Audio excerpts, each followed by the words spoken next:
Kia ora, g'day, welcome back once again, here with the part 6 of the 6-part series, I believe it is, for the Navy SEALs Buds class of 2, 3, 4, the home stretch. So let's jump back in.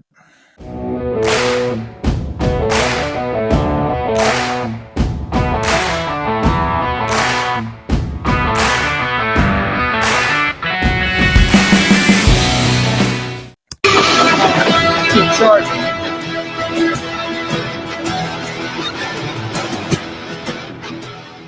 Okay, the line is hot. There's really no transition between second and third phase. We did the 5.5 last Thursday, and then Friday morning we were in third phase. There's really no time to think about it.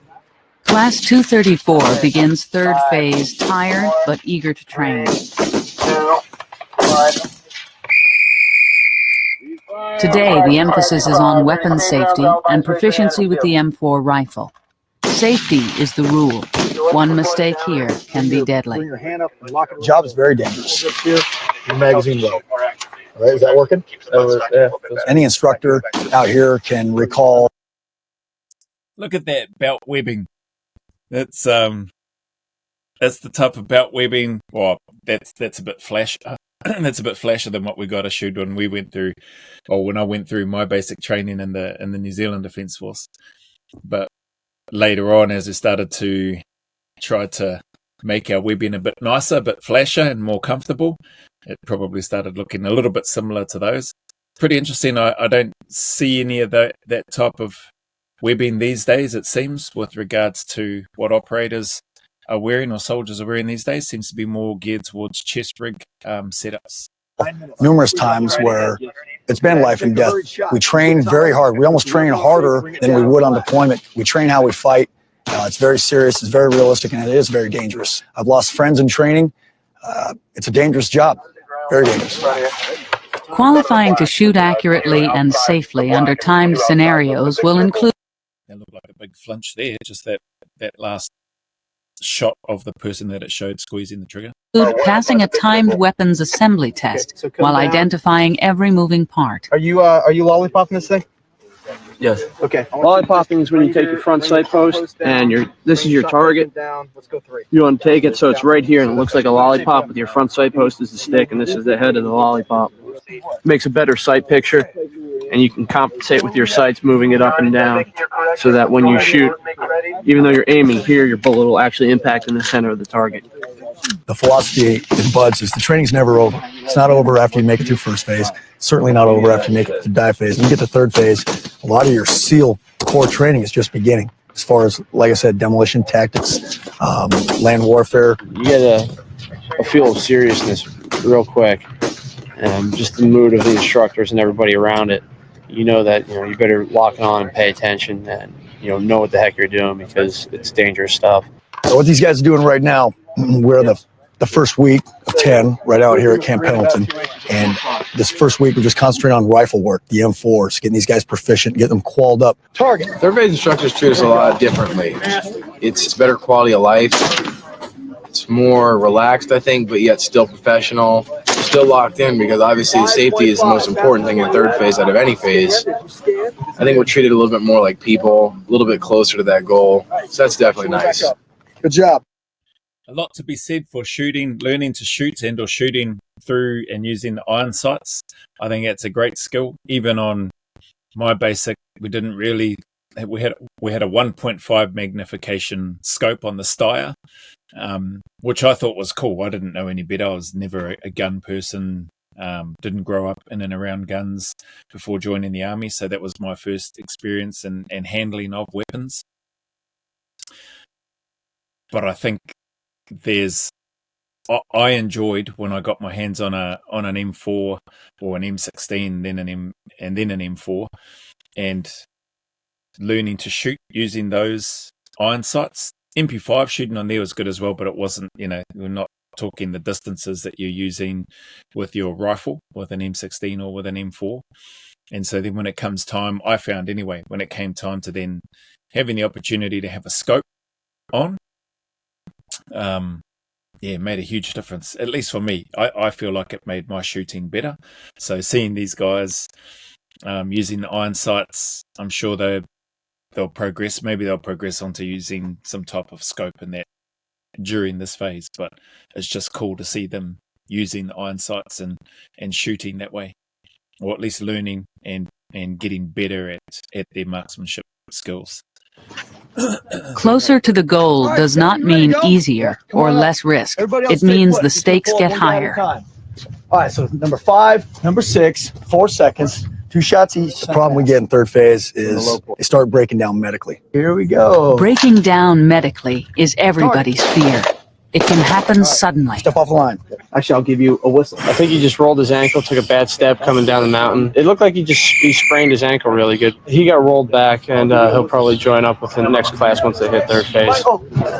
What attitude you guys want to use? Big or small? Small. Land warfare includes tactical shooting, the bread and butter of every SEAL platoon. Trainees must run past different stations, such as trash cans or window cutouts, which require different firing positions. Shooting targets at 200 yards, scores are a function of accuracy versus time.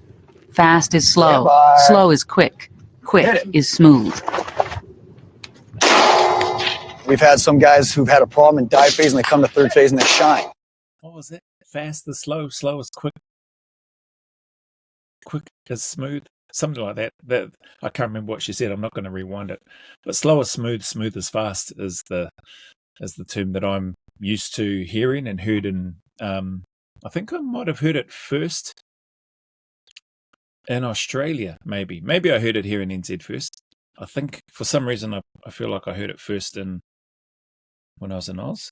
No, I must have heard it here first in NZ. I'm guessing on the CQB phase of cycle. It's a different element. It's an entirely different training. Miss. So just because a student does well in dive phase doesn't mean he's going to cruise third phase by any means. Miss. I'm safe. Let's move. Let's go. Normally I'm, pretty good, but yeah, everyone has their good days and their bad days. Great attitude, man. That guy lively throughout the whole everything I've seen of it so far from him. His attitude has been awesome. Another miss. Take your time. Squeeze off around. Miss. Weapon unsafe. What are you doing? We got blanks in your gun. It's miss. Lively neglects to check his sights before starting and is using the wrong sight aperture. Let's go. Move. Miss. Hit. Time. Stop. 212. Lively. That was horrendous. What got me frustrated was the fact that I didn't figure out I had the large aperture on until I got down to the last 3 targets. Step over here. So in the sight aperture, the rear sight at the back, where you got the big circle, which is usually for more closer distance shooting, and then the small aperture. I don't know if it's got 3. I can't remember. But I know there's a big aperture and a small one, and the small one is the one that you want to be looking through when you're trying to engage your targets at the ranges that he's shooting at right now anyway, or that he was shooting at. Far out, man. Oh well. Retest, I suppose he'll have. Face down range, clear and safe. There's 2 different sights. You got one for night, which is pretty large, obviously, because you can't see as well at night, and you got a small pinhole for the daytime. And you had the large aperture on for the daytime. Should have brought my glasses. So you're actually going to be way off. That's what Fox did too. Otherwise he would have been perfect, I think. He mentioned for day and or for nighttime. Yep, that's true as well. But also for that closer, to get a quicker alignment on your target, closer ranges. But far out. And it sounded like he said there was somebody else that did it as well. And I did hear him say there's two apertures on the rear sight. So yeah, it is 2, not 3.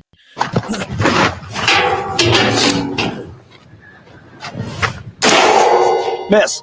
Every SEAL operator can make mistakes. The key is to recognize and correct it quickly. No wonder. When Fox realizes his sights are set wrong, he adjusts without hesitation.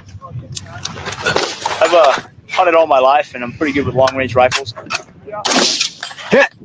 I've shot with scopes, open sights. Hit. That weapon on safe. Hit. Hit. Time stop, 109. Face down range, clear and safe. Damn thing was on the large aperture. Nice going. I'm being sarcastic, Fox. How's this evolution for you? It's pretty easy. It's fun. Wish I'd had something like this back home. Tell me what your time was. It was 129. You were moving pretty good, like it was Kentucky time, Missouri time out there. Yeah, pretty good. I'd have done a lot better if I'd had that aperture put down, but you know, excuses are like. You adjusted though, right? Yeah, I did. I did adjust. And I hit every one of them after that.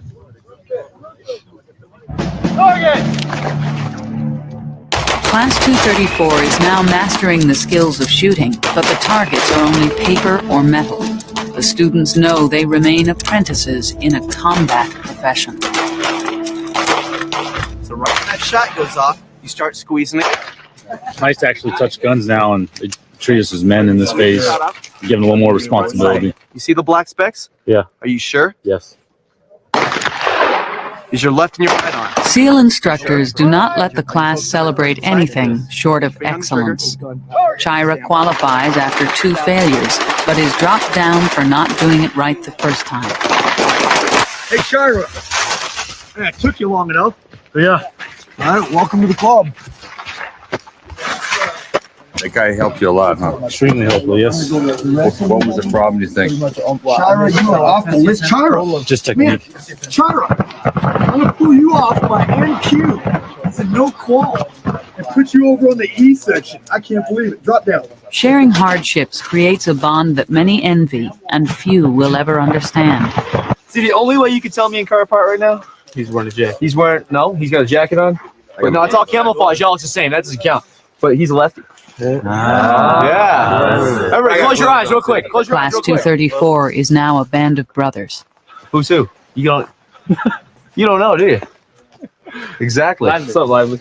And the way we shoot our guns, I'm kind of like this. That's what's cool about it is that you can get this many people from different backgrounds, come together, work as a team, and get along great. That's awesome.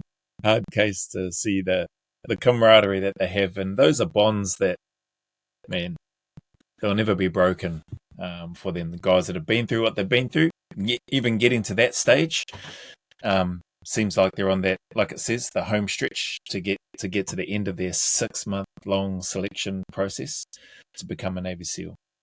Pretty awesome.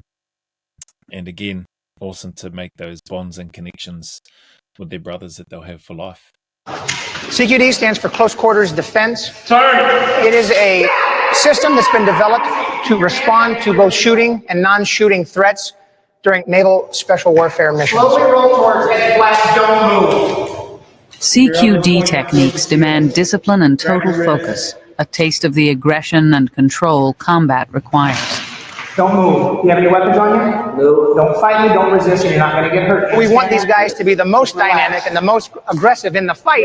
You have to respond appropriately to the threat against you. If it is a shooting threat, you need to be pulling the trigger first. Towards your butt. Get out! Get out! Get out! Get down! Get down! After 2 days of classroom study, the students face their first CQD simulation. You see a dude, you see a gun, get out! Get out! Get away from the gun! You guys gotta turn it up, all right? You gotta turn it up. Can't go, hey, get up. Hey, get out. He would have done exactly what you said, except you guys look weak, all right? So you go, get up. He was like, there, I'll go for it. All right, you see what I'm saying? You want to give him a no doubt in your mind by the way you present yourself, the confidence, the way you speak, the way you guys enter the room, that he does not want to mess with you.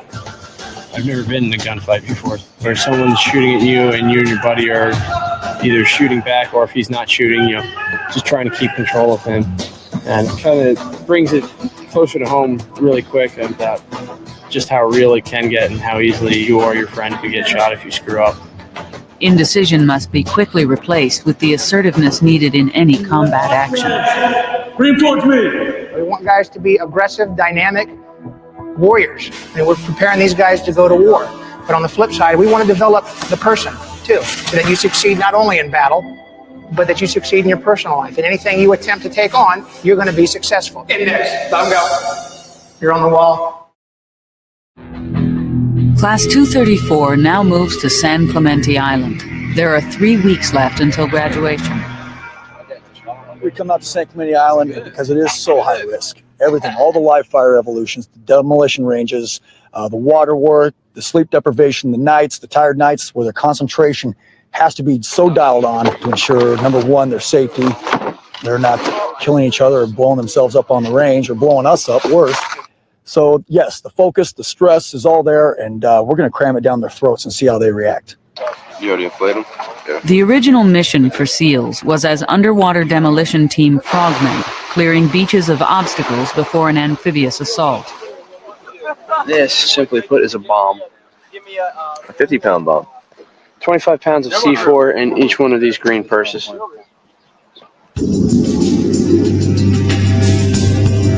Visibility in the water is poor, but being comfortable underwater is now second nature for men who must focus on a dangerous task.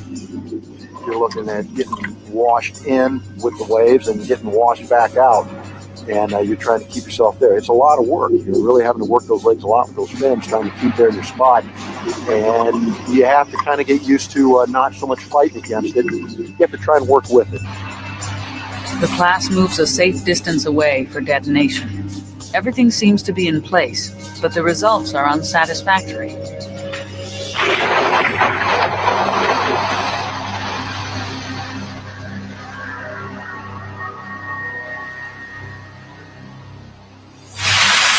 You guys were told how to do it right. You guys didn't do it.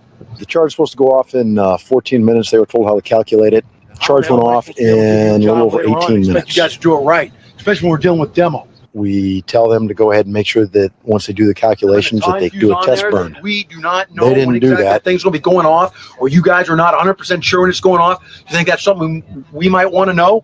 That's just attention to detail. I would think so. Bottom line is they missed one of the procedures, a key procedure. I think it's Man, key procedure, all right. It's surprising this late in the game forgot to do or didn't do a test burn to make sure that the cuts that they've made, so that when the timing that they've been given for the 14 minutes, that it goes off. There's usually a little bit of leeway. I forget how much leeway either side of that set time that you've been given, but 18 minutes when it was supposed to be 14 minutes, that's way outside. That would be a fail and a retest. They either forgot or they skipped or felt that they didn't need to do a test burn. safe to say that the three that were responsible here, that they'll remember this. All right, all three of you are going to be staying down here at Camp Stupid. You guys know what Camp Stupid is? Go Chief. You guys are going to be living down there on the beach for the next few nights.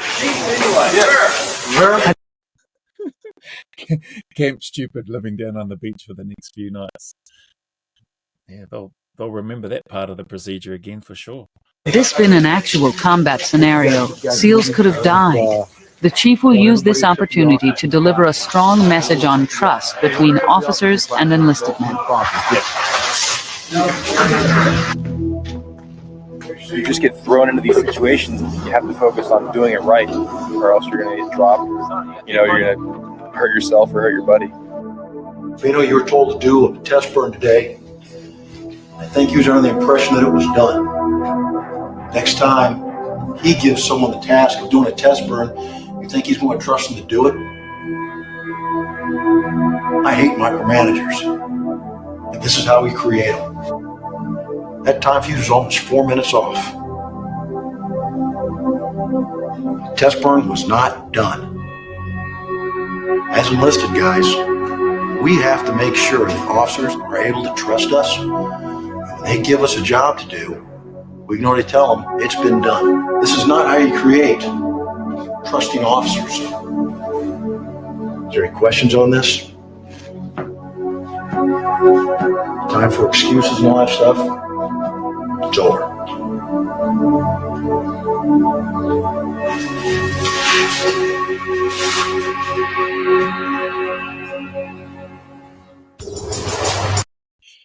He'll be feeling like crap, but I'm sure, hey, he's not kicked out. I'm sure he won't make that mistake again. That'll resonate with him for the rest of his career, no doubt. Preparing to explode more ordnance, the class mood is somber. Attention to detail is the order of the day. Several students have come close to major safety violations. No one wants to draw more attention to themselves. Make sure he's tight. you make a mistake here right now, it's gonna it's gonna cost you either, at the very minimum, your career at Buds or your career in the teams, or it's gonna cost them their lives. So, it's not time to relax at all yet. I mean, not even close. The Bangor's more explosive, I believe. Sir? Yes, Bangor's more explosive. So let's just say it's going to be one big boom, if you want to get technical. So the old UDT beach clearing, the underwater demolition we did today, it kind of like wraps up the end of demo week. Kind of let it go out on a hoo-yah kind of thing.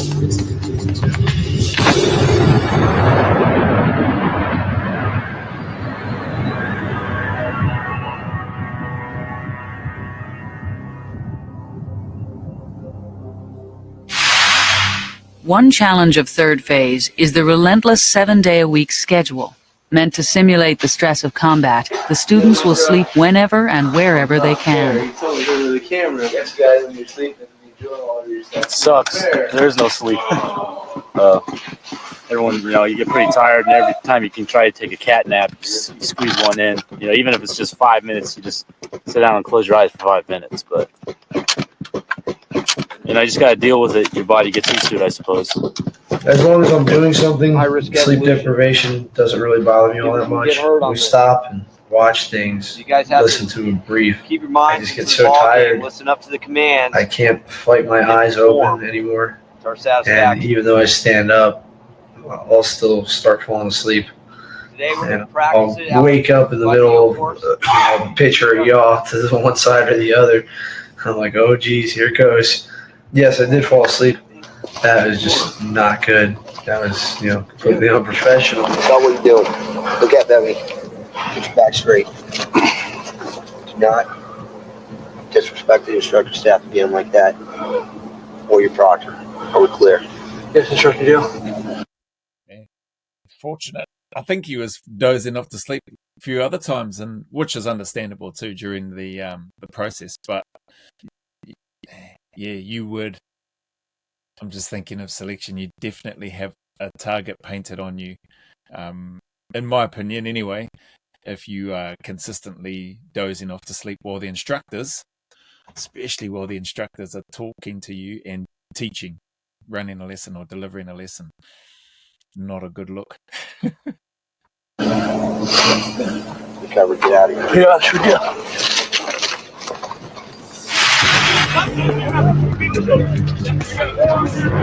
Someone hold Rusty's rifle. I got it. No, someone hold it. You hold his feet on your shoulders. Hey. Switch out. The Ruck Hump is a grueling 10-mile run across the island. Switch. Go, good job. We've got your ball, guys. Push it out.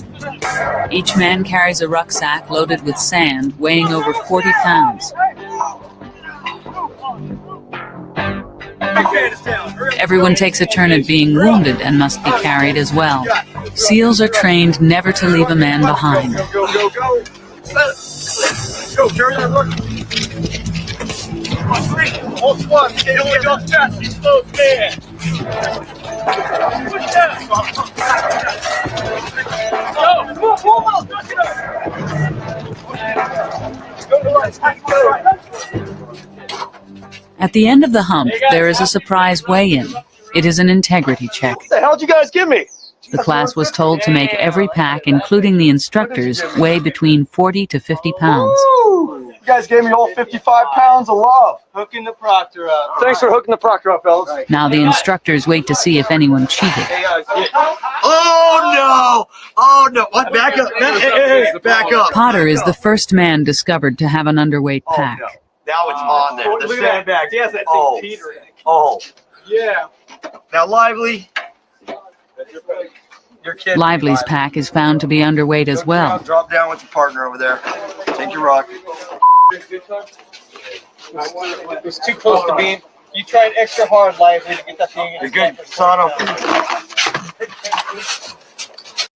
Look at that scale, man. Look at how rusty it is. Oh, Justice. When Justice is discovered to have a light pack also, the 3 trainees are separated from the class. With the staff having anywhere between 55 and 60 pounds, you fellas at 40. It's not going to cut it, gentlemen. Push them out. Yeah. Down, down. What were you told by your proctor? Get it right, Lively. I know what I put out. Seems like it was a sandbag instructor. Too Lively. Shut up. Seems like 22 other guys got it right. After sailing through Bud's training, Lively walks the line once too often and loses. Pounds minimum to 50 pounds. Put a sandbag and you're rocking the rock run tomorrow. There we go. Hey, how about you three recover? The instructors are angry because Lively is a class favorite and now he is showing an attitude. Lively's infractions so close to the end of training will cost him dearly. So guys look up to you. You've already been here. You're supposed to kind of almost, know the ropes.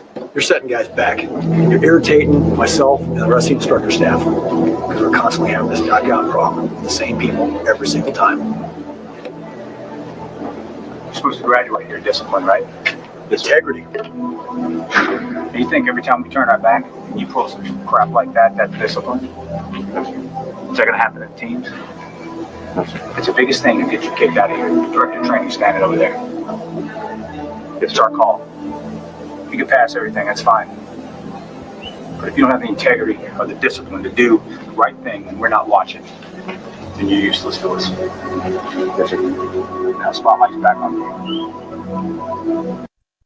Love this element here, like Lively, like I've said. I don't think I've been tooting his horn, but he's had a great attitude from what I've seen right through the series so far. But what I love about this, no hiding, man. If you are not pulling your weight, if you are being a sack of SHIT or sack of spuds, whatever you want to call it, or you're not doing the things that you're supposed to be doing, it will be seen. You will be found out and to be spoken to directly, still professionally. They're not losing their crap, right? But hopefully that's sinking in. And that type of communication, off tangent a little bit, definitely this type of comms here and giving direct feedback, honest feedback, and they've provided examples of what he's done and what he hasn't done and how that negatively is impacting and or has the potential to impact his peers and his ability to function well within a team should he graduate. Man, out on Civvy Street, that wasn't received well, from people when I'd give feedback to some people in and around, just not losing my crap at them, but just being honest and passing on those things when I would see stuff that wasn't happening the way that it should have been happening. And it's just a different, it is different. It's Civilian Street, but still, like if you're all trying to reach a high standard in terms of your work and your output and what it is that you're trying to do, the feedback has been given to try to help. No malice intended in it. These guys want him to pull his finger out and do the right thing and stop having the spotlight put on him for bad things. So anyway, let's see what else they have to say. Well, instructor, staff, and I agree that you and the other two guys, going to get a sandbag, 60 pounds. You're going to carry that thing around for 3 days, everywhere you go except for the surf zone. You think this is over in 2 weeks? You're just beginning. The likely event you graduate, Lively, you put in 20 years, get used to being cold and tired and wet and miserable, and you're just beginning. It ain't over in 2 weeks. 2 weeks is just beginning. Right? Yes, I agree. Yeah. It's pretty light, to be honest. 3 days, got to carry around a 60 pound pack. Is that 30 kilos thereabouts, or just under 30 kilos, something like that. Got to carry it everywhere except out into the surf zone. So getting off seems like fairly lightly in regards to what they were talking about and what they've observed or seen from him anyway.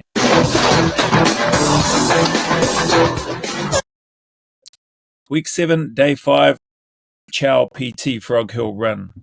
Right, I'm going to pause this here because I just see now it's just under 30 minutes. Awesome. Home stretch. Got another 20 odd minutes or so to go. Hopefully only one more reaction, but maybe two, we'll see. And awesome to see these men one step closer or another week closer. I think this last phase, final phase, is 10 weeks, so they're in week 7. 3 weeks left to go before they graduate and become Navy SEALs and then go on to do whatever it is that they do from there. And wonder if they have a reunion of this particular cohort, 2, 3, 4. That'd be cool if there is a reunion for these. If there is one and people know of it, let me know. I'd definitely want to watch that and see if they've got everybody together. Hear some of the stories and stuff that they might have from their time in their service and what happened, or bits and pieces of what happened, I guess, as much as they can share post their graduation from here. But anyway, if you made it this far, thank you once again for your time and for your support. Appreciate it. And as always, the message is the same. Any difficulties, hard times, challenges that you may be going through, keep turning up, keep staying in the fight, put one foot in front of the other and take one day at a time. Know that the sun will shine again and that better days are ahead and that those better days are closer than you think. There is a light at the end of that tunnel. Know that you're not alone. Reach out for help if you need help in whatever way, shape or form that is, whether it's calling a hotline, whether it's seeing a professional, whether it's speaking to friends or family. But reach out for help if you need to and just keep turning up each day. As always, go always a little further. Remember, who dares wins and who cares wins. And until the next video, there's a big mana wave coming from me to you, filled with my aroha, respect, appreciation, and gratitude for you all.